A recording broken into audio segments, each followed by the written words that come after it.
you are joining us virtually on Zoom or watching us later on social media, we're glad you're here. And I'm also very happy to welcome all the people that are in person with us this morning on such a beautiful sunny day. Thank you. I'm your worship assistant, Suzanne Lamb, and our prayer chaplain today is Tom Richards. And the musicians is Danny Bauer and Sean Harris. You're in for a treat. And our featured speaker today is Rabbi Rachel Weiss. So if we will all gather our thoughts, if you can, close your eyes. We're getting ready for our opening prayer. And you are welcome to take a deep breath.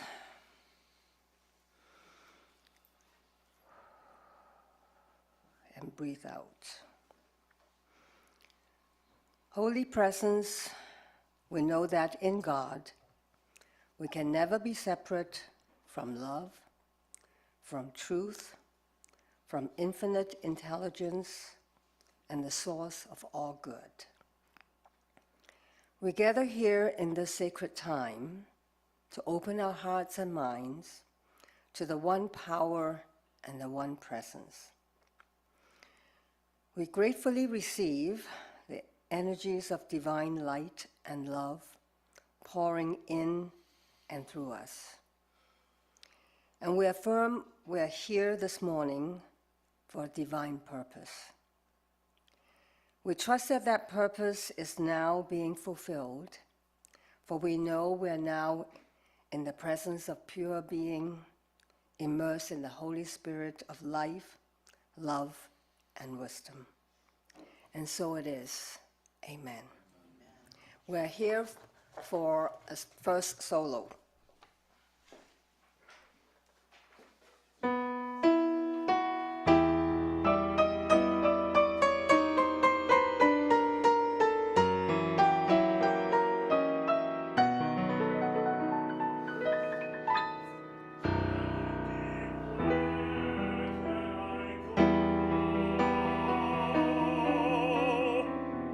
There's no place I can see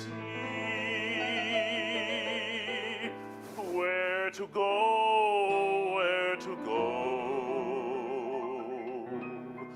Every door is closed for me. To the left, to the right, it's the same in every land. There is nowhere to go, and it's me who should know. Won't you please understand? Now I know where to go, where my folks proudly stand. Let me go, let me go to that precious promised land. No more left, no more right. Lift your head and see the light. I am proud, can't you see? For at last I am free.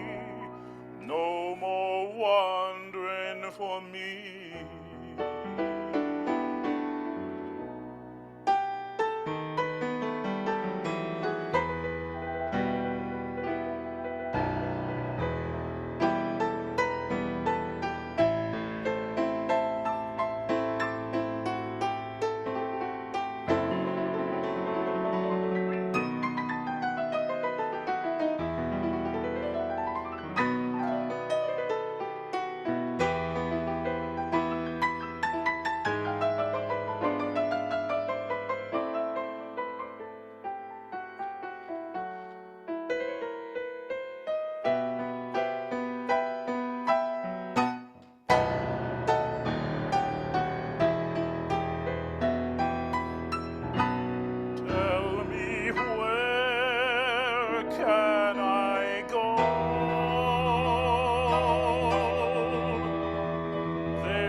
I can see where to go, where to go. Every door is closed for me. To the left, to the right, it's the same in every land. There is nowhere to go, and it's me who should know. Won't you please understand? Now I know where to go, where my folks proudly stand. Let me go, let me go to the precious promised land. No more left, no more right.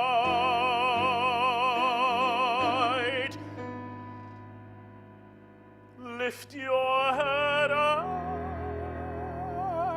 and see the light.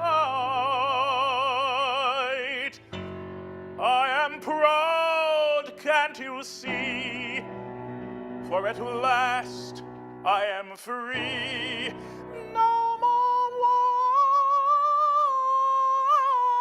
wandering for me.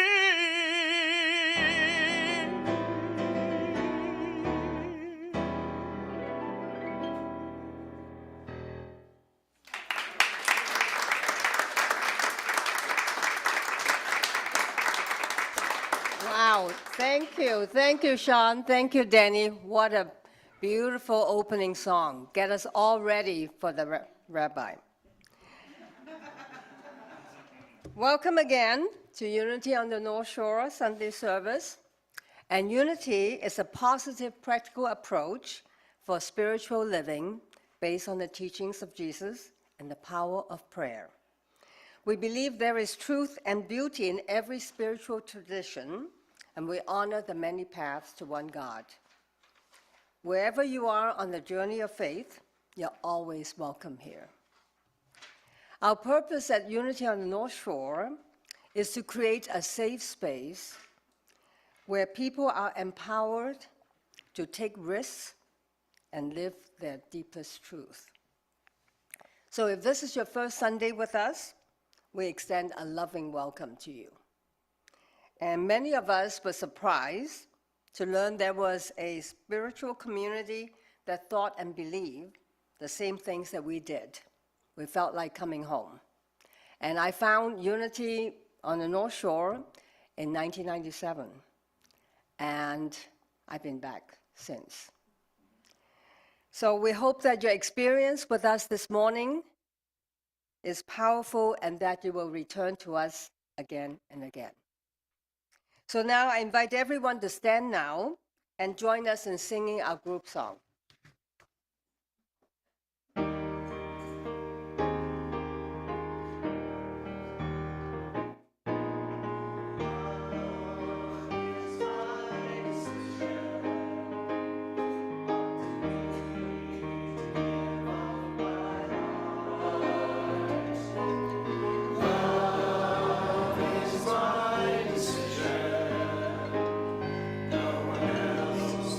Tell me to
decision right here and now.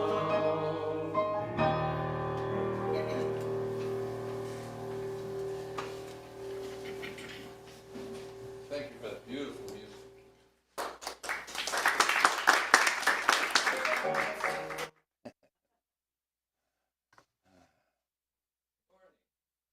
Good morning. There we go. My name is Tom, and I'm serving as prayer chaplain for you today. Today is my birthday.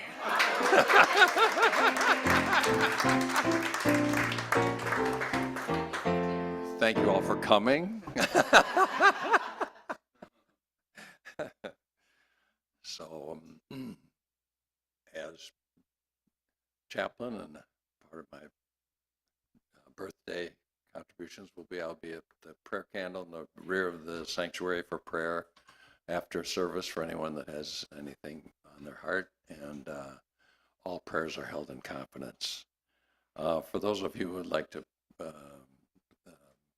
submit prayer requests, there's a prayer box in the back of the sanctuary. And for those online, you can text it in the chat box. You can also, there's a link that's been posted. You can go to the link and post it on our website. All prayers are prayed over and held in sacred space, and for 60 days. And so it's a wonderful opportunity. So now as we prepare for the daily word, let us notice our breath. You don't have to change your breath, just notice our breath as we breathe. And notice our breath and move inward into our heart space and center.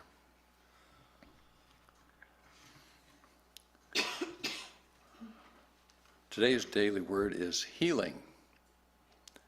Healing. And the affirmation is, God's healing power is moving through me.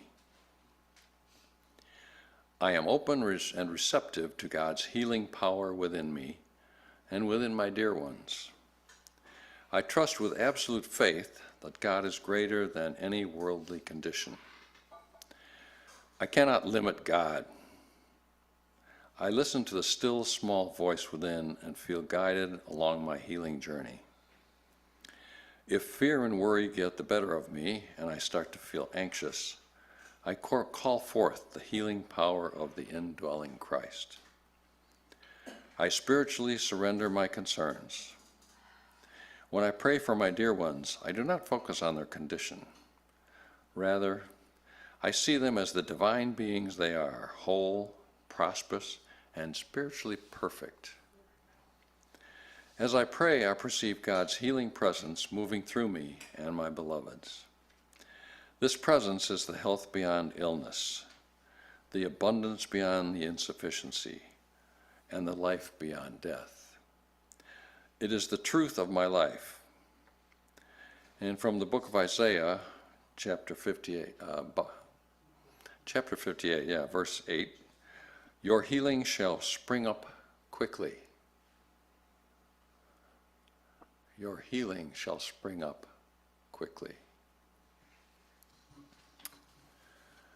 Now, as we continue in prayer and within, dear holy and divine presence, as we dwell in this tranquil stillness, we awaken to our inherent power and divine purpose. Guided by divine wisdom, we navigate our journey, nurturing both ourselves and our world. We speak forth healing for those facing grave illness, affirming the omnipresent healing love of God within them. We envision a Congress united in compassionate collaboration, fostering peace and harmony for all, recognizing the interconnectedness of humanity. Gratitude fills our hearts for the efforts to safeguard our precious planet, knowing that each action taken resonates with love for all beings. Every soul and circumstance, we affirm the radiant presence of God's boundless love, grace, and guidance. And so it is, and so we let it be, as we declare this truth into being. Amen.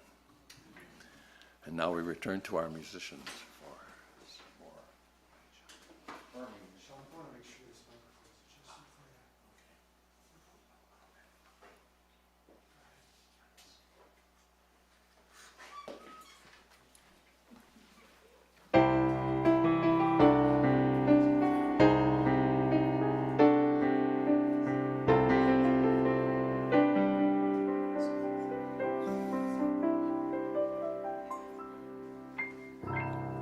Millions of stars placed in the skies by one God.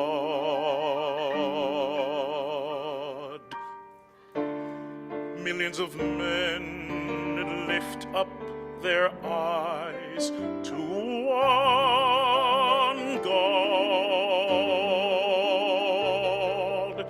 So many children calling to him by many a different name. One Father, loving each the same.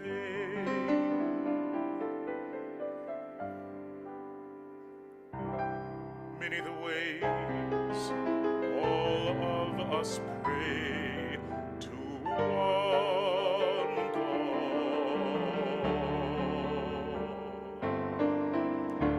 Many the paths winding their ways to one God.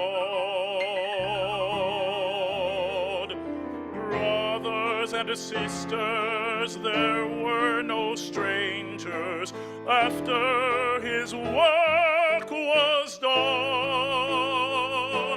For your God and my God,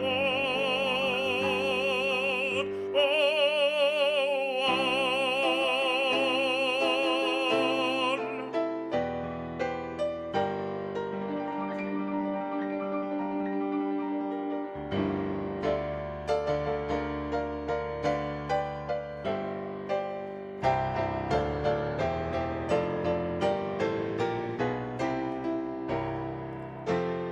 Brothers and sisters, there were no strangers after his work was done. For your God and my God are one.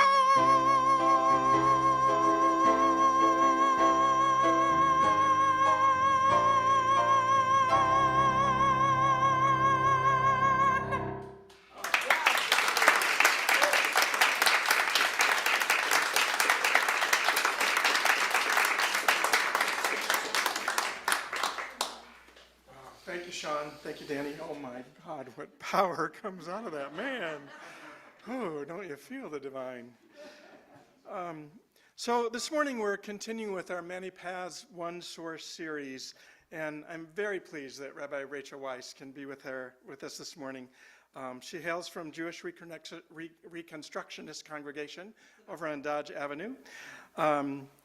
And it's right here in Evanston. She brings with her a wealth of experience and profound commitment to fostering vibrant Jewish life that is both creative and deeply connected. I took that right off your website. So,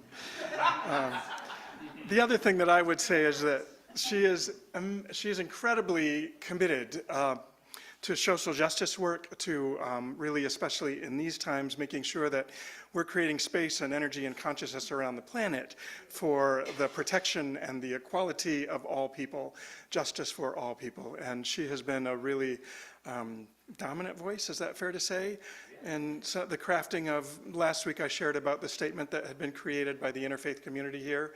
There are copies of it back on the, and Rabbi Weiss has been instrumental in kind of crafting that and shepherding it through a really, really powerful process for local clergy here. So in addition to that, she's renowned for her innovative approach to teaching the Torah and her unwavering dedication as a spiritual leader.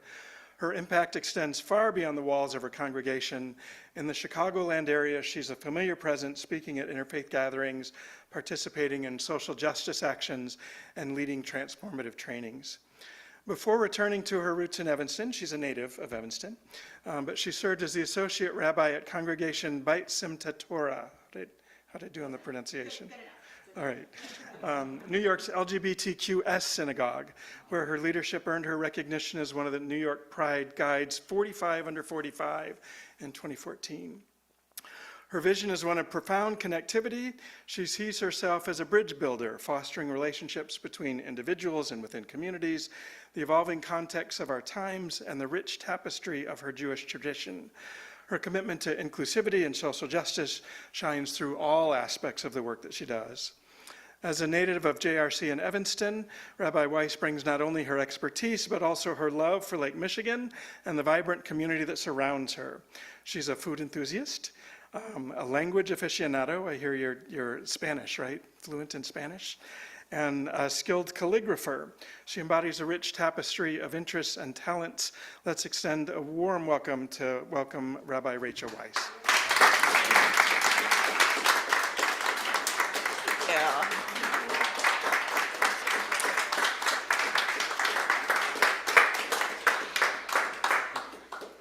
Good morning, everyone. Thank you so much for having me and for that warm welcome. It's really nice to be in community and with everyone today. I have the privilege and the slightly daunting task of telling them in 30 minutes. 5,784 years or so, and in this moment, as we say, on one foot.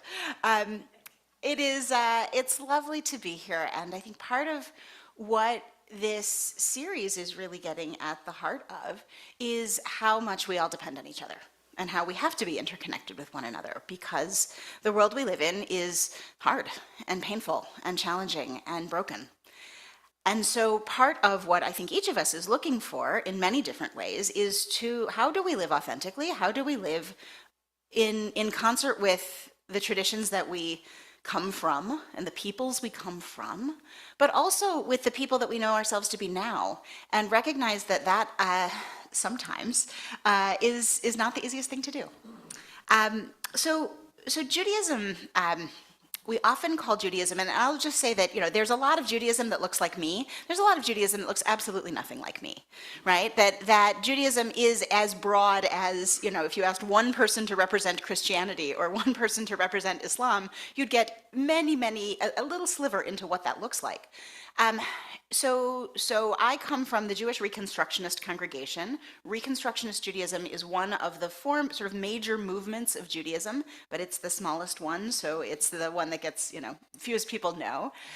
Many people have heard of Reform Judaism, Conservative Judaism, Orthodox Judaisms, and I say Judaisms because there is as rich and broad traditions in Orthodox Judaisms within that category as there are some of the other denominations. But we are the younger denomination of Judaism that really grew out of the conservative movement, rooted in American Judaism and culture in the 1920s, and is very much seeking to think about how it is that we are authentic to who we are as Jews from the traditions we've inhabited from the last 5,000 years, but also stand firmly in the culture and time and place that we live in, which is a multicultural, pluralistic, democratic, participatory world, which does not always mesh with the old ways that people knew of Judaism, certainly what you might get from like shtetl culture and Fiddler on the Roof, right? We're a very different place. So how do we make Judaism meaningful and relevant in our times right now?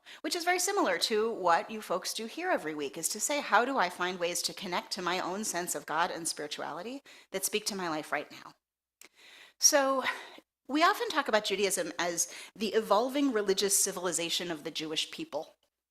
And what I mean by that, if you think of what is involved in a civilization, right? A civilization has text, it has teachings, it has art and music, like this beautiful music that we've participated in this morning. It has philosophy, it has theology, and it has people, right? And that changes over time.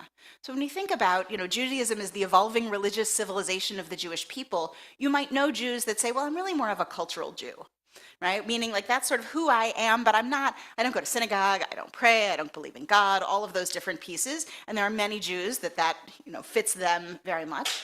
And there are many people for whom living a dedicated religious life is a very meaningful part of their daily life. So what's the religious, I want to talk a little, the cultural pieces are maybe more obvious to folks, right? It's in the arts and the movies and the books and the ways and the food for sure. That is very much a big part of my life. My wife and I are big cooks and our kids are too, and it's fun to eat our way around as we like to. But this idea of all of those things are also very much part of what it means to be part of the Jewish people. And there is also this idea of this civilization that goes and changes and evolves from its time, maybe in biblical times, as this like tiny little pitzilla group of people who overcame great odds and continue over centuries and millennia to overcome tremendous odds to still exist, right? For many people, by all intents and purposes, the Jewish people shouldn't still exist, because in every generation, there is a moment of not only the anti-Semitism that exists in the world, but there's a moment of blending and assimilation and acculturation, and not just living in one particular enclosed place, but thinking about how do we bring ourselves through time and space, which has evolved and changed over time. And so there is great strength for many people in the fact that Judaism is still here, even though it is so tiny, and there are many ways where it's fights and struggles all along. Judaism has history, right? The history that we might know as, as recent as, when did, people bring Judaism to the United States over from Europe? When did it get to Europe from North Africa and Spain and the Middle East? When did it go from being this desert wandering group of people we might see in Torah to the people that we are now? And so that is a huge breadth. So what's the religion piece of that? And I'm excited that many of you may join us this upcoming Friday night. And we're doing at JRC, which is, yes, we are, most people don't say Jewish Reconstructionist Congregation because it's kind of a mouthful. It's actually pretty accurate as to who we are, but JRC is usually how we're known out in the world, or that really green, architecturally beautiful building across from James Park, across from the Levy Center, which Annette gets to come and work with us. She's working with us right now, which is wonderful. So what is Judaism about in our religious traditions? So rooted in, we talk about ourselves sometimes as the people of the book, or books is really the more accurate term for that. So sacred texts in Jewish tradition begin with Torah, which is the 5 books of Moses, Genesis, Exodus, Leviticus, Numbers, and Deuteronomy. And then also include in the Hebrew Bible all of the prophets, the major and the minor, and all of the writings, which are things like Song of Songs and the Book of Esther and Proverbs and all of those sort of lumped together in that section. And the sacred texts that we talk about in that context, when we talk about Hebrew Bible, stop there, right? The Christian traditions and the Christian scriptures, which some people call the New Testament, have many more evolutions beyond that. But Jewish text and Jewish traditions don't stop with the Hebrew Bible. And that's something that oftentimes isn't thought about. People say, well, I read this in the Bible. Right now, we read the Torah every week in order. And we're in the middle of Leviticus. Yesterday we were reading chapters 12 and 13, which are all about all the things that come out of your body or appear on your body, whether or not you want them to, is sort of the best way to. It's the part that makes every dermatologist get a little excited because it's very graphic, and every 13-year-old bat mitzvah kid go, ew, which is very much who we are, right? We have to deal with the hard stuff. One of my bat mitzvah kids a couple of years ago had this piece that was all about childbirth and menstruation and boils and leprosy, if you know that part of Leviticus, which is really an effort of how are we supposed to be holy and what do we do when things happen that are scary or require us to isolate. The pandemic has put a totally different read on these texts. And she opened up by saying, you might think it was, shocking or weird or hard to be a 13-year-old standing up in front of all of your friends and your family and your 13-year-old classmates and your teachers and talk about getting your period for the first time. And she said, but I've come, which is what a lot of that part of the text says, she says, but I've come to think about that being Jewish and being a Jewish adult is about talking about and listening to hard things. And I thought, well, okay, I don't have anything else to say here because she said it all. And so part of what we do is say, here we have these texts, but Jewish tradition continues with those texts, with sacred texts of the Mishnah and the Talmud and the Mishnah Torah and the Shulchan Aruch and all sorts of books that most people have never heard of, but basically are an exercise that in every generation we take these texts and we say, what did it mean to them now? But what does it really mean to us now? Right? You could read Leviticus 18:22, which is the prohibition against male homosexuality, or specifically male homosexual acts, and say, well, forget Judaism, it's homophobic. But what Judaism says is, wait a minute, what did they mean? And the next generation of rabbis looks at that and says, oh, what does that mean? How did that apply in real life? And then the next generation applies that in real life, and the next generation and the next generation. And when you work for the world's largest queer synagogue, you say, well, that was a really radically different time and place. And Torah is about, in that biblical text, our ancestors' best understanding of who they were and how they understood God. And that was very contextual. And so we ask, well, what's our context? How do we understand who we are and how we connect to God and to each other? And how are we supposed to live by these principles that back then might have looked very different? Rules about keeping kosher and ways of eating and food laws may have been rooted in what was healthy when you were in a wandering desert culture. And the idea of preserving a small group of people by saying, don't go outside the bounds of this, we need everybody here. And later served a very different purpose to say, is that purpose still relevant? Part of what Jewish tradition does is question and change and explore and say, what did it mean then and what does it mean now? And how do we preserve and respect what it meant then while still saying, wait a minute, what it might mean now is harmful or painful? And how do we adapt? In our movement, we would say reconstruct to what that might look like, and how do we understand that now? Prayer and theology in Jewish tradition is something that grew out of that kind of evolution and shift and change in Judaism. So if you think about it, if you've ever read the Hebrew Bible and you read about, Leviticus and Numbers and all those times where it says, well, go sacrifice a goat, right? And all of the rituals that are described in that section of the Bible are very much rooted in a time in which it was a cultic temple practice. And you had a priest whose job it was to literally slaughter and sacrifice these animals as a role of how do we get close to God, right? Judaism takes a radical shift, and it is the sort of religion out of which Christianity develops. But Judaism shifts from being biblical Judaism to the era of the rabbis when it crosses into that promised land that we heard Sean singing about so beautifully, and then says, well, we create this temple culture that's based around Jerusalem.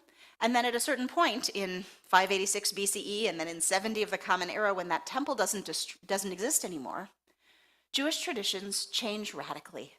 And so part of that change results in a group of people that start to practice Judaism very differently, and a group of people that listen to this guy named Paul who's going around and talking to these small group of peoples and saying, well, maybe there's a different thing. And in that moment, sacrifices as the primary way to get close to God change. And Jews replace sacrifice, which the Hebrew word for which is a korban, which means to get close to God. Jews replace that with prayer. And Christianity, in its early days, replaces that idea of how to get close to God with Jesus, right? Two different paths out of the same root.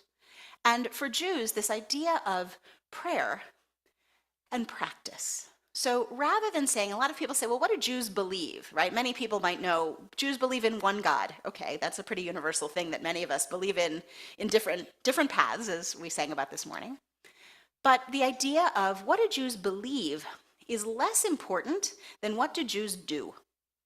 Rabbi Abraham Joshua Heschel once said, rather than Jews being asked to take a leap of faith, Jews are asked to take a leap of action.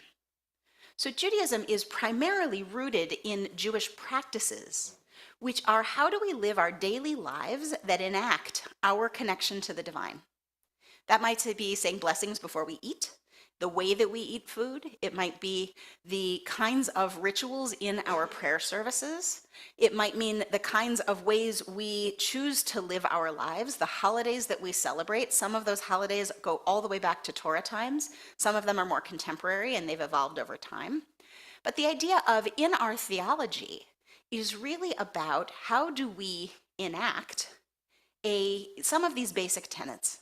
One of the basic tenets that we enact in our prayer and our action practices is that human beings, by virtue of being human beings, are born and are good.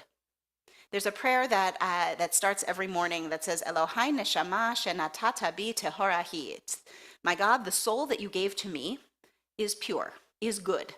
You shaped it, you formed it, you breathed it into me, and someday you will take it from me. It is a simple and incredibly profound and deep and complex phrase of saying our soul in Hebrew is the same word as our breath. That Judaism believes that when we take our first breath in, when we're born, that's when our life begins. And when we die, which we all do because we are mortal, our life ends when we exhale for the last time. And that our neshama, our soul, the essence of what makes every human being who we are individually, is good and is pure. And no matter how many times we make mistakes or how many things we do in the world that might counteract that, the essence of who we start with every single day is goodness. And that is something that is different from a lot of different theologies. It sounds like it's a lot more closely aligned to Unity's theology. So part of that, out of that goodness, and the other thing that we balance that with is this idea that the world is an incredibly broken place. The world is broken in more places than we could imagine. It is broken personally. It's broken collectively in communities. It is broken in the ways that we have illness. It is broken in the ways that we have war. It is broken politically. It is broken in the way that human beings have the capacity to be so horrible to one another when they treat each other. Right? That we have, all of us, in many big ways and small ways, have experienced the fact that the world is broken. The Hebrew phrase for that is tikkun olam. To repair the world is the mitzvah, or the Jewish practice, that we are commanded to do. And part of what Judaism understands theologically is that the time we are here is the time we are alive. Right? That what matters is our life that we have. From when we're born until we die, that is what we have. And part of our mandate is to do as much healing and as much tikkun olam, or repair of that world, as possible as our contribution to that, knowing that we will never be able to do it all individually and collectively. The idea in Judaism of Messiah, of when will the Messiah come, it's the idea that Messiah will come, has not, unlike Christian traditions, the Messiah has not yet been here, and that only will the Messiah come when the world is entirely healed and put back together, and that will take collective effort and action. And so for Orthodox Jews, it is when all Jews everywhere are observing all 613 of the biblical mitzvot, or commandments, or practices, and are living a way altogether, when every single Jew on the planet is doing that, that will cause the Messiah to come, right? And that fills the needs of people in a very particular way who live every single moment of their life according to Jewish practices and to Jewish law. For some of us that are more liberal Jews, the idea of Judaism is part of our identities and part of our lives, but it's not the only thing. And we are part of many communities that are incredibly meaningful to us that are not just Jewish communities. And so thinking about how do we bring that sense of healing and that sense of collectiveness and that sense of responsibility to the world by how we live our lives according to these Jewish values is part of how we bring about that transformation. right? And that at some point, when we've reached that way, we've reached that moment, that's actually what will bring about this messianic age, this age of wholeness for everyone. It doesn't have an idea of resurrection in the same way that Christianity does. It doesn't have an idea of afterlife or heaven. The goal of what we do in the world is not so we can get to a better place, right? It's not the good place. Right? Amazing TV show, actually very Jewish in many ways. There is no good place. Sorry to spoil it, right? There is no good place. There is no bad place. And what happens, right? This idea for Jews that this is what we do in this life is the part that matters. How we live our lives. And how can Judaism be the spiritual toolbox, whether it is through prayer? Every one of our services has in its Hebrew liturgy a section that is about creation, that is about appreciation for nature and goodness and creation that is perpetually happening around us, has a prayer that is a section that is about revelation of relationship, about the divine and humanity, about love, about the mutual relationship between the Jewish people and God, and how we enact that in, much of liberal traditions talk about how we enact that relationship between human beings and the God by the relationships, as Martin Buber would say, between human beings and human beings, right? How do we bring out the godliness and enact that into the world? And the third section that most services have is about redemption and freedom, singing the song of the crossing of the Red Sea in every single service, morning and evening, every day, that says we were in a place of oppression, and then there was an opportunity for liberation that we created, and in partnership with each other and with God, we were able to create, and to say we have to remember that and to use that as the motivation to say, well, where is the oppression happening right now around us? Because it's still happening. And how does that motivate us to act for all peoples who are living under oppression in this moment? And that's a part of every single Jewish service. We incorporate prayers that you'll see on Friday night that are parts of Psalms. There are prayers that were written, and we use liturgy that sort of spans time. So some prayers were written, a month ago, and some prayers are coming from Torah texts, which is, we think, maybe 5,000 years old. It is always a balance of saying, where do we come from, and where are we going, and how do we use these traditions that we carry with us to make change and transformation and work toward that healing together. There's very much an idea in Jewish community and Jewish traditions, an awareness that we are a small, oppressed minority. And at the same time, in this country, one of the things that happened very much post-Holocaust is that Jews became white people. And so how do we look in this moment in this country and say where are privileges that many Jews have had, but yet look at the anti-Semitism that is rising in this moment? And how do we grapple and deal with that, which shows up very differently than other kinds of oppressions? So all of this is part of Judaism. And that's a lot in, I don't know, where am I doing on time? I think somewhere like 5 minutes left, but I'm happy to take a question or two if people have a question or two, or on Friday night you'll have more elements. Kurt, what do you think? If anyone has questions, I think a couple of questions would be wonderful. Great. What have you always wanted to know and wanted to ask the rabbi, but were afraid to do, or didn't have the opportunity to do so? Right? And usually when people say, ask the rabbi never looks like me on TV. So this is, I have a t-shirt that a bunch of women rabbis made a bunch of years ago that say, this is what a rabbi looks like, right? Because that's not, you see, an old guy with a black hat and a beard and payas, and that is what one kind of rabbi looks like, but so is this. So I've always been fascinated by all of the different sects of Christianity. This series, I've started to see this diversity across other religions as well. And in Christianity, I think it's about following the rules that if you're not doing things exactly right, then God isn't going to let you into heaven. Uh-huh. And somebody else says, well, that's not the way to get into heaven, so they form a different sect. So what's the driving force for all of the diversity within Judaism? Sure. So some of that, one of the ways to answer that question is historic. Right? Up until around the mid-1800s or so, there we go. Up until about the mid-1800s or so, when we talked about Judaism, there was Judaism, right? And when you picture that sort of Eastern European shtetl culture, which is where my ancestors came from, my last grandparent came over in the last wave of immigration in 1922. She was born in Lodz, Poland, which doesn't exist anymore in the way that she lived in it. But the idea of Judaism was Judaism, and it was largely practiced in more or less one way that was culturally diverse, but we didn't talk about Reform, Reconstructionist, Conservative, Orthodox Judaism. We just talked about Judaism. And it was largely an Orthodox Judaism that was a biblically literal, more or less, what we would call today biblically literalist tradition, where you say, well, the Torah commands this. It's not actually that simple, because Orthodox Judaism doesn't look at Torah and say, well, it says it in here, so we can't do it this way, because it also says go sacrifice a goat, which we also don't do, right? So it is how has that tradition evolved and changed into a body of laws that in Judaism are called halacha, which is Hebrew for the way to practice the full extent of living your life in accordance with Jewish tradition with very little variation.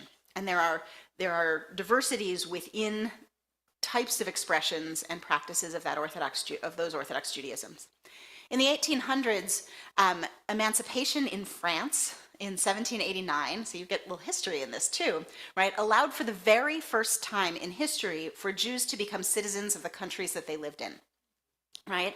And that didn't happen across the board. My grandmother's passport in 1922 didn't say Polish, it said Jewish, right?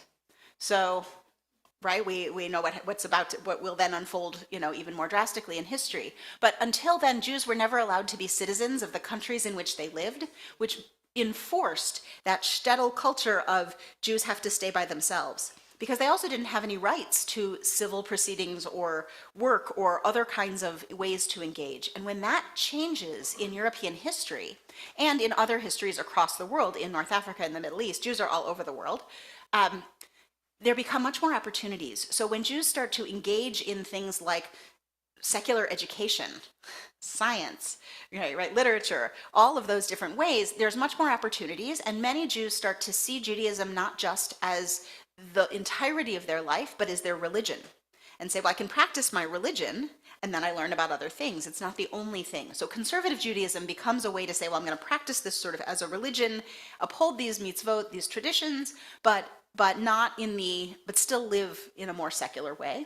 Reform Judaism emerges also in Germany in the 1800s, and then comes to this country and says, we want to be thoroughly American. We want to reject all of the stigma. In Reform Judaism, actually early Shabbat, the day of rest, moves to Sundays instead of Saturdays, because if you're a Jewish business owner and you want to operate in the secular world and there are blue laws in your city, you can't have your business open on Sunday, and you can't afford to be closed on Saturday. Right? So part of that is how the Reform movement saw itself very much as the assimilationist way to say Judaism is the religion we practice, just like it's the religion Christians practice. And that has shifted back the other way into more of a, Shabbat is definitely on Friday night and Saturday in the Reform movement still. And then the Reconstructionist movement grows out of the 1920s in this culture, amidst more of the social science thinking of people like, Dewey, right? And it grows in this way of how do you, rather than saying it has to be either a religion or a culture, it says, well, how do we actually integrate both of our identities? On a political spectrum, Reconstructionist Judaism is by far the most left, and Reform Judaism is very similar to that. Conservative Judaism often occupies more of a central kind of a place, and Orthodox Judaism tends to be more politically conservative. But from a liturgy or practice standpoint as well, Reform and Reconstructionist Judaism tends to have more creative, adaptive, a little bit of a personal autonomy stake. Reform movement very much is about choosing your personal practices. Conservative movement is very much about how do we live in this kind of shared cultural way, but also preserve much of Jewish law and live our lives by those practices. And Reconstructionist Judaism says, well, the most important thing is to do this in the context of community. I often say if the four denominations of Judaism, Orthodox, Conservative, Reconstructionist, Reform, were like meals, right? If you were all having lunch together, the Orthodox would be kind of like a prefix menu where everything was strictly kosher and abided by every dietary law to the most extreme. Everybody's eating the same thing and doing the same thing. In Conservative Judaism, it looks a little bit more like a prefix menu where there's a set amount of choices. You can choose you have your choice of one or the other. So there's a little bit of choice in personal, because not everybody's the same way, but by and large, people are abiding by the same set of norms and standards. The Reform movement would look much more like a sort of cafeteria buffet line where you pick and choose what you want. One person wants that, one person wants that. Great. And we say that the Reconstructionist movement would be like a vegetarian potluck, where everybody brings something of their own. It's a shared set of norms that isn't the most strict, but also allows for them, and you'd label everything so you know what was gluten-free and like what had nuts, right? So that it was much more of a collective experience. So there tend to be variances along political lines, along how traditionally observant you might be. But, I think in general, Reform, Reconstructionist, and Conservative are moving much closer together. Hopefully that's a little bit of a... Somebody else, there was a question here. Yes. Could you explain the language, the use of Hebrew, and if it's pretty standard for people who practice Judaism to Sure. speak Hebrew or read it or understand it or memorize prayers or? All of those, yes. So Hebrew is the language of our liturgies. It is the language of Torah. Very Orthodox Jews will only reserve Hebrew for sacred purposes. So they will pray in Hebrew. They might speak in Yiddish, which was the vernacular language of Jewish cultures in Europe. Jews speak all different kinds of languages, but and there are many that are sort of Jewish-specific languages, like Ladino is a Spanish-Jewish dialect that evolved when Jews were living in Spain and North Africa. The same goes for Greek. The same goes, across the world. Arabic as well. But Hebrew really is the language of sort of the primary liturgical language of reading the Torah. So if you come to a bar mitzvah at JRC, like this upcoming Saturday morning, we have a bat mitzvah, and the teen has learned to read the Hebrew letters and pronounce them. She's learned to chant from the Torah, and much of the prayers that we do are in Hebrew. But many, many, many American Jews can sing the prayers in Hebrew, but couldn't translate them independently and don't speak it as a modern language. So many people know Hebrew in terms of prayer Hebrew or biblical Hebrew, and that you can read it and say, oh, this is what's happening. But English is absolutely a necessity in this country because most people don't speak Hebrew. We train in our synagogue. We train what's called decoding Hebrew, where kids learn how to pronounce the letters and the vowels so that they can read the Hebrew, and then they learn what the translations mean. But they're not learning it as a modern language. First of all, you can't do that in an hour a week of your Hebrew school. That's not, anyone who's ever learned another language, like, it doesn't work that way. But it's preserved as Hebrew has been for thousands of years the language that has connected Jews across the globe, right? So one of the reasons that Jews evolved in trade and business communities was, and we say the people of the book, is that literacy was a very high value. So people learned to read and they learned to communicate in this particular language, which allowed for people to expand and connect with other Jewish communities, which was a business and commerce asset and element. But today, I say often that many of our folks learn Hebrew prayers via the Suzuki method, right? If you ever tried to teach a small child how to play violin, they don't learn it by reading the notes first. They learn it by hearing their teacher play it and repeating the line. So many people learn it in that way. Also, our prayer book is full of what's called transliteration, which is how to pronounce the Hebrew words, but written in English characters. So for many people, the sound of Hebrew and the experience in using the words is really important. And it's actually not a practical reality that most Jews speak Hebrew fluently. My children certainly don't. My modern Hebrew, if I go to Israel, my modern Hebrew is proficient, but I'm not fluent. My reading and translation of biblical Hebrew and prayer book Hebrew is better. Yeah. Maybe one more, Sharon? Sure. Thank you so much for explaining different ways of practicing Judaism, and that the present time from the first breath to the last breath is really important, and how you express life and activism and action. So with that, I'm interested in what Judaic belief is related to an afterlife. Like what happens in the belief system after your last breath? Yeah. So by and large, part of the answer of that is we don't know, right? We don't, and Judaism's practices are really not rooted in the goal of what we do in this life is related to what might happen after we die. That's not actually taken into consideration. It's not I'm going to be my best self so that something good will be waiting for me. The focus on this is our life, and this is what we have, and this is what matters. We often talk about, and there's a very strong part of Jewish tradition that's about memory and remembrance. So there is a prayer at the end of every single service 3 times a day in which it's called saying Kaddish, the mourner's Kaddish, which is a prayer that actually affirms the goodness and holiness and life force in God and in everything that lives and exists. And you say it in memory of people who have died. And the idea, and it's often a customary thing that you might say when somebody dies, is, may his memory be a blessing, right? The idea of when we die, we live on in the memories of the people who are still alive to remember us. And that idea that it is incumbent upon Jews who are living to remember those who have died. It is very much a tradition that we name our children not after people who are still alive, at least in Ashkenazi Eastern European Jewish tradition, but after people who have died. Oftentimes with the same name or the same letter. Both of my children are named for people who had died that my wife and I wanted to remember, and was very important that both in their qualities of who they are as people, but also in what we are remembering about them, that we keep that present. The idea of after we die, that is the end of our life, and we take care of where we bury people. But there's a prayer that is called El Malei Rachamim, that is a prayer for the release of the person's soul after they've died, and a recognition that our body is really the vessel that holds us as long as we're alive. And when our body isn't able to hold us because of age or illness or horrible, awful, traumatic, tragic accident or war or whatever it is that happens, our soul is released from that. And the idea in Judaism is that our souls go back to the source of all of souls, right? Which is either God or the universe or the power that makes for goodness in the world, or the idea of what God is not as a being that sits somewhere, but as a presence that infiltrates every aspect of the universe, and that our soul goes back to being part of that body. But the focus of our lives is not so that I get to that next. That we don't know.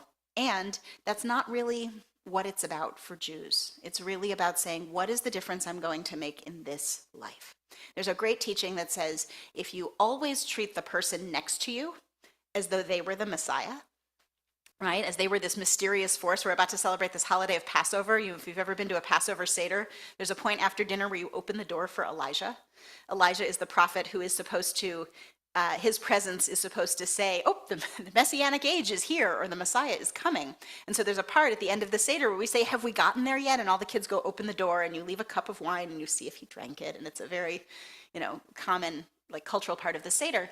And the idea of, if you treated every person, if they were the Messiah, you will come to interact it's a Hasidic teaching that says you will come to interact in the world differently. You will start to think about what you do and what you say. And the end part, this always makes me emotional, the end part of that quote says, and if you treat every person as though they were the Messiah, when the Messiah actually comes, it will not matter. Right? We will have brought about the redemption of the world. And so this idea of being in a very broken, difficult, painful time, right? I spent my Shabbat afternoon with my small team of advisors on our Israel-Palestine working group, watching the news with one another and saying, okay, there are now 30 rockets that are coming. There are now, more. Okay, what's happening in the airspace? What's happening in this war? Iran is getting involved. Now Jordan is getting involved. Syria is getting involved. As we pray in our congregation for peace, but we also pray for safety. We pray for the release of hostages. We pray for the millions of Palestinians who are now living in inhumane conditions. And all of that is part of this work that we have to do now. And that our focus can't actually be on what will happen next, because this is the trauma that we're living in now, right? And how do we actually think about how we, and this is a tender moment for the Jewish community globally. This is a very painful and complicated and politically complex moment. that is both pulling at the morals of who and very fiber of who we are as Jews and as human beings, and sometimes that feels a little bit like it's in conflict with one another, right? What does it mean to protect Jewish communities worldwide? And what does it mean to also speak out with the fullest breadth of our humanity for the people who are suffering the most? Jews are about to say, in every generation, we tell the story of coming out of Egypt. And we are about to say the phrases at our Seder tables, let all who are hungry come and join. And we recognize that it's also the Israeli government that's withholding food from millions of children. How do we reconcile that?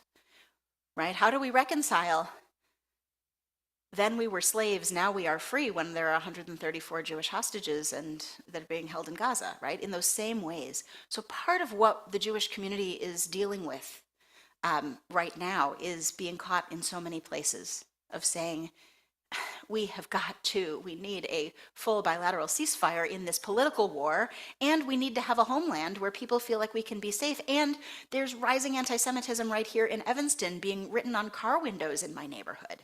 And how do we stand up in that? Right? And so part of the complexity of this is that it is in this, and this gets back to your question of like, well, what do we think about after we die? Right? Part of it feels like, well, there's too much to think about and to do while we're alive. And which is very real, right? It is hard to be a human being, right? And as human beings, we have the incredible complexity and blessing of being able to hold conflicting and often opposite experiences and expressions in the same moment and in our bodies at the same time. We can hold incredible joy and celebration, and it's a beautiful sunshiny day. And I'm going after this to a shiva of a congregant whose father died suddenly after surviving a horrible cancer, and then had this moment of a heart issue, and in a traumatic death, all of a sudden was gone, right? And how do we deal with that, right? How do we deal with the breadth of that? How do we deal with the fact that there is wonderful, good, healing life and connection and community, and there's horrible war, and that human beings did all of it? Right? And so that is what I think the work of being alive and being Jewish is right now, is to say, how do we keep hope? How do we refill our wells, which is what Jewish Sabbath, Shabbat, is all about. And hopefully you'll come Friday night to learn a little bit more. We're doing a 6:30 class that is an introduction to what to expect in this Shabbat service. And then our Shabbat service is like an hour and 15 minutes from 7 to 8:15, where we pray together, and you'll go through the service with us and experience that. And then afterward is the oneg, which is the Hebrew word for joy. But it's also the coffee hour with really good food. And to do all of that together, right? Because being alive could make you very easily not want to get out of bed in the morning. And being alive could make you go, oh my God, wow. Right? And how do we balance all of that together? So for me, part of Jewish tradition is about saying, what are the things in my ancestors' toolbox that have been passed along to me for generations, for millennia, that have been praying in the same way and the same desire? And how are we holding that all together? And how are those words that I'm saying on this morning that are printed in the Torah, that I know somebody stood there who's radically different than I am 5,000 years ago and said those words? And to say we're still connected saying these same words, that's a miracle. And what are the words that they never could say that I get to say now? And how do we get to experience that kind of liberation and redemption? It's a lot. It's a lot. But it is, and being in community is the key. The concept of minyan, you may have heard that Hebrew word, minyan, not a little yellow person in overalls, that, is my favorite question when I ask our 5th and 6th graders. I'm like, so what's a minyan? And they're like, the little yellow guys who do your bidding and, despicable me. My kids are almost 11 and almost 16, so that's very much my household of lots of cultural references and things, that and a lot of Taylor Swift. But the idea of a minyan is the concept that you need 10 adult Jews around you to pray. That in order to say certain prayers, like the prayer for the memorial prayer, the Kaddish, after someone's died, or to sing the 7 blessings at a wedding, or to say the prayer that says, let us bless and evoke the divine together, you need a minyan. You need 10 Jewish adults. And that's because you should never have to go through any of those things that those prayers symbolize: mourning, celebrating, needing to be with community. You should never be in a position where you have to do that alone. Right? The Surgeon General says loneliness is our greatest epidemic right now. And so the concept in Judaism is that we're obligated to show up for each other even if it's not the people we like or the people we know, but to say like, oh, I'm going to go to services this week because somebody might be saying Kaddish and they need me to be there. If there aren't 10 people there, I can't say the prayer. And for us right now, it's less about, well, Jewish law prohibits us from saying the prayer. If there are 8 people there, we're going to say the prayer, right? But it feels bad, right? It feels like no one showed up for me, right? No one showed up for me when I needed them. And that is a big focus on Jewish community, that you can't be Jewish alone. You need your people around you, and our people, thank God, is a widening definition of who that is. So that seems like a good place to put the pause before we gather, hopefully with us at JRC on Friday night. Just one piece, if you're coming on Friday night, you don't have to dress up. Come as you are. We are very much a come as you are kind of place. We have people who like show up to the holiest day of the year, to Rosh Hashanah and Yom Kippur, like in suits and in jeans. Really be yourself. The service lasts for about 75 minutes. So we're going to do a class beforehand at 6:30. What's the prayer book? What's going to happen? What to expect? The service is very musical. It's wonderful to sing along. We always say la la la is a perfectly acceptable substitute. And to bring and experience with the community. And you don't have to be like, ooh, maybe people won't know that people know that I'm not Jewish. About half of our congregation is not Jewish, right? Are partnered or married in part of families that are Jewish and is committed to that's the religion and culture in their family. So everybody will be there together, but never assume that the person next to you is or isn't Jewish, because we're very diverse in our folks. And we're a pretty friendly bunch. So when people are like, Shabbat Shalom, hello, it's like, that's genuine, it's real. And then afterwards we'll stay and have a snack. And if you have questions, lots of people will be happy to talk and welcome you. So thank you for having me and for being in sacred space together.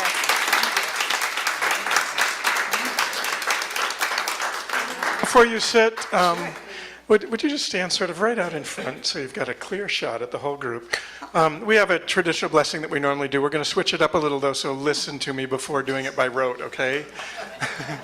Rabbi Rachel, we love you. We bless you. We appreciate you. And we behold the divine in you. So it is. Amen. Amen. Thank you so much. Thank you. Oh my goodness. So we'll skip the meditation piece. And that one's just announcements, I think, right?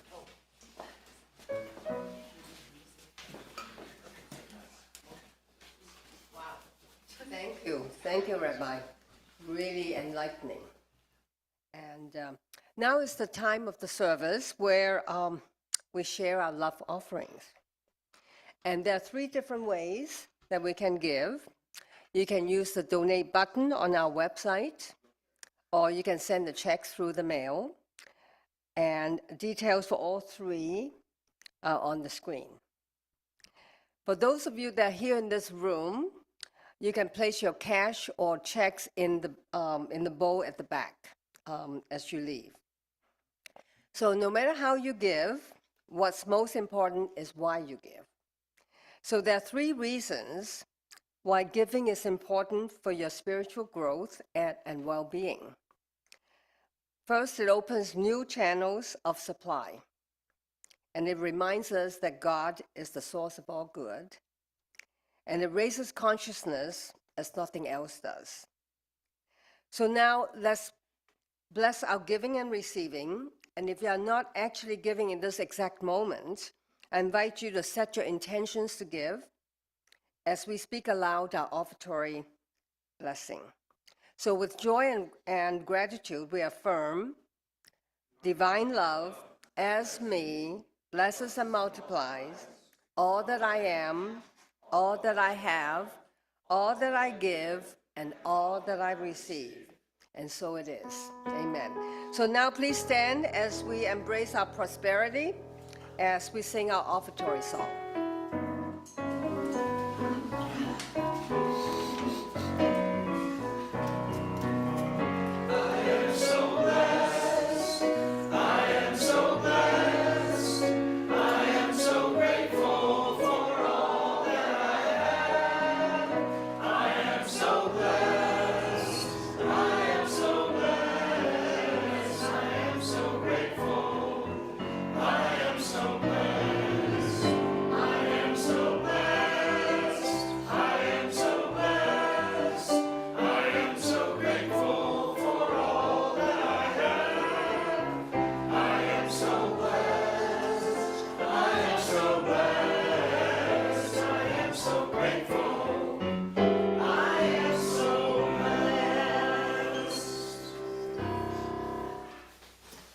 Thank you.